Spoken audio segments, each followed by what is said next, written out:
খাগড়াছড়িতে midwifery কোর্সে ভর্তি বিষয়ক ওরিয়েন্টেশন অনুষ্ঠিত। খাগড়াছড়িতে নার্সিং ও মিডওয়াইফারি অধিদপ্তরের আয়োজনে জাতিসংঘের জনসংখ্যা তহবিল ইউএনএফপিএ ও গ্রিন হিল সার্বিক সহযোগিতায় এবং পার্বত্য জেলা পরিষদের সার্বিক ব্যবস্থাপনায় মিডওয়াইফারি কোর্সে ভর্তি বিষয়ক ওরিয়েন্টেশন অনুষ্ঠিত হয়েছে। রবিবার দুপুরের দিকে খাগড়াছড়ি জেলা পরিষদের কনফারেন্স হলে এই ওরিয়েন্টেশন অনুষ্ঠিত হয়। এ সময় জেলা পরিষদের মুখ্য নির্বাহী কর্মকর্তা সুমন চৌধুরীর সভাপতিত্বে প্রধান অতিথি হিসেবে উপস্থিত ছিলেন জেলা পরিষদের চেয়ারম্যান জিরুনাথ ত্রিপুরা।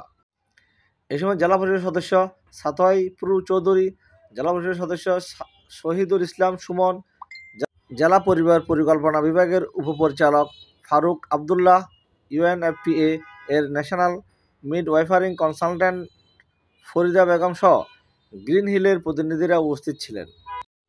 খাগড়াছড়ি থেকে সিএসটি বাংলা টিভি।